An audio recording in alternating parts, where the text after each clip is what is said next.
कांग्रेस के अंदर भी एक अलग ही खेल चल रहा है।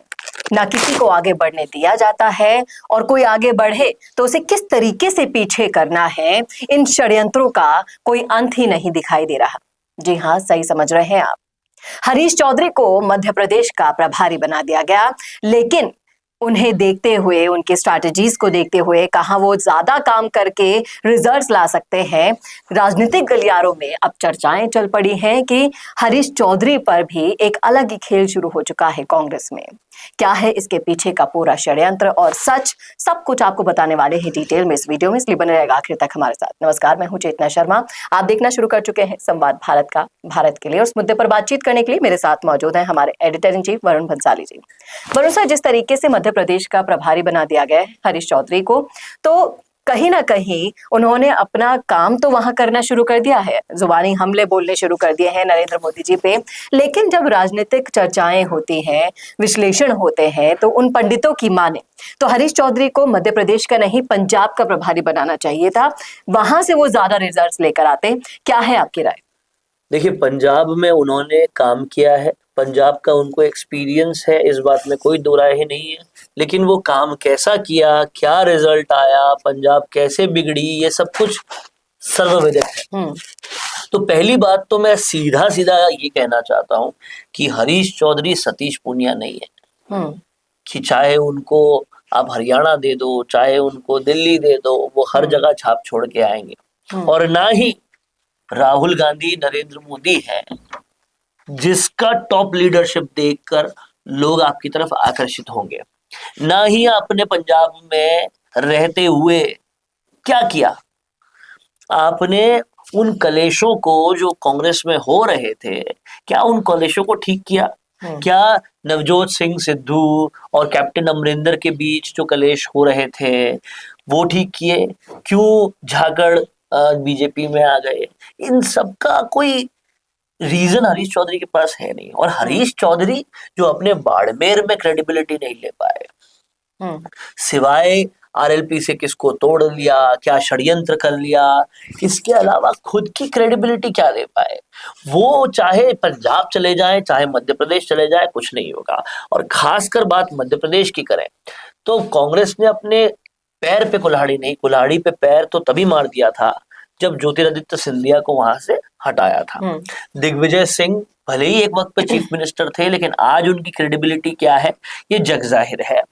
इसके अलावा मध्य प्रदेश में आपके पास सामान क्या है, आपके पास लोग कौन है? कोई भी नहीं है। और दूसरी तरफ अगर बीजेपी को देखा जाए तो कैसे परास्त करोगे आप ज्योतिरादित्य सिंधिया, जिसको बीजेपी में लाने के बाद उनको सम्मान ही सम्मान मिला और कांग्रेस में आपने असम्मान ही असम्मान किया। फिर आपके पास कैलाश विजयवर्गीय है, आपके पास सेंटर से काम कर रहे 3 बार के चीफ मिनिस्टर मामा है, शिवराज सिंह चौहान है। आप किस तरीके से आप उनकी काट करोगे ये बता दो।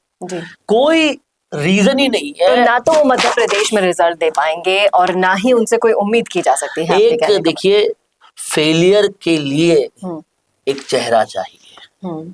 हार हो गई, उस हार को किसी के मत्थे मढ़ने के लिए एक माथा चाहिए। लेकिन एक बहुत बड़ा अंतर बीजेपी और कांग्रेस के जाट नेताओं में यहाँ पर देखा जा रहा है। एक तरफ आप देखिए गोविंद सिंह डोटासरा कैसी निम्न स्तर की राजनीति पर उतर आए हैं, दूसरी तरफ हरीश चौधरी की जो जातिगत राजनीति हम राजस्थान में देखते हैं, उसके उलट क्या वो मध्य प्रदेश में भी इन्हीं स्ट्रैटेजीज के थ्रू आगे काम करेंगे? लोकप्रियता के लिए कहा जाता था कि या तो लोकप्रियता जाटों में हनुमान बेनीवाल की है और या फिर गोविंद सिंह डोटासरा की है।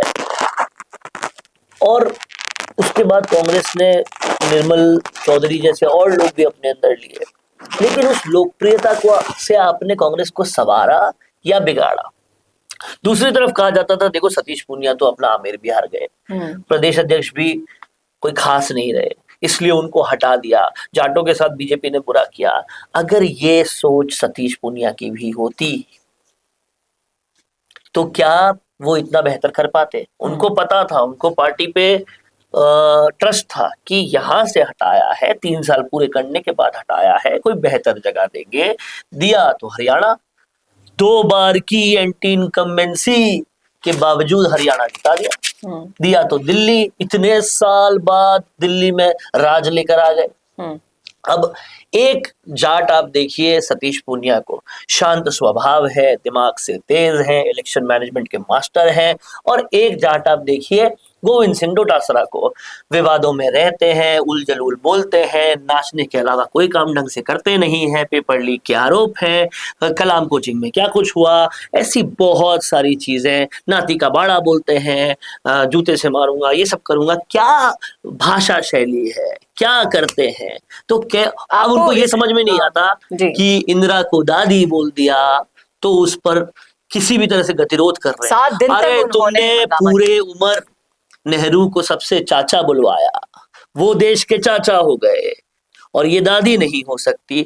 दादी कैसे विवादास्पद वर्ड हुआ, तो ये लोग भी देख रहे हैं। तो क्या ये सब चीजें देखने, समझने, बूझने के बाद आपको लगता है कि कहीं ना कहीं जो खास वोट बैंक रहा है, जाट वोट बैंक कांग्रेस का, वो बीजेपी की तरफ खिसकता हुआ जा रहा है? कि जैसे कि हम देख चुके हैं कांग्रेस में सचिन पायलट है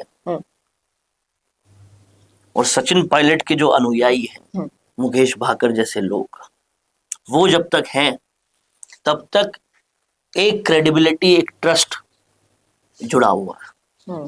आप देखिए कांग्रेस में टीकाराम जूली भी है, गोविंद सिंह डोटासरा भी है, एक कांग्रेस अध्यक्ष है, एक विधानसभा अध्यक्ष है, लेकिन कोई उनको पूछ नहीं रहा। सचिन पायलट ने धरने में आकर एक बाइट दे दिया, सब उनके वाहवाही हो गई। तो ये होता है ट्रस्ट, ये होता है विश्वास।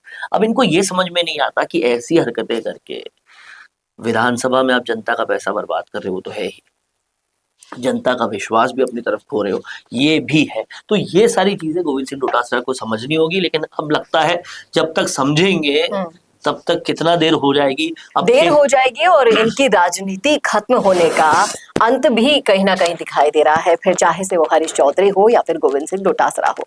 क्या कहते हैं आप इस मुद्दे पर? रखिएगा अपनी राय कमेंट बॉक्स में। कैसा लगा वीडियो बताना ना भूलिएगा, और ऐसी और वीडियोस के लिए देखते रहिए संवाद भारत का, भारत के लिए। नमस्कार। चाहे गुर्जर समाज हो या फिर मीणा समाज, जाट हो या फिर राजपूत समाज, या फिर हो राजस्थान का कोई भी समाज, अब राजस्थान संवाद लाया है इन सभी समाजों से जुड़े हुए वो फैक्ट्स और वो जानकारियां जो आपके जनरल नॉलेज को भी बढ़ाएगा और आपके कंपटीशन एग्जाम्स में भी काम आएगा, क्योंकि इन वीडियोस में होंगी सामाजिक, ऐतिहासिक और रोचक फैक्ट्स और जानकारियां। तो अगर आप भी बढ़ाना चाहते हैं अपनी जीके और जानना चाहते हैं अपने इतिहास के बारे में छुपे हुए वो फैक्ट्स, तो ज्वाइन कीजिए राजस्थान संवाद का मेंबरशिप प्लान। ज्यादा जानकारी के लिए डिस्क्रिप्शन में विजिट कीजिए और दिए गए नंबर पर कॉल कीजिए।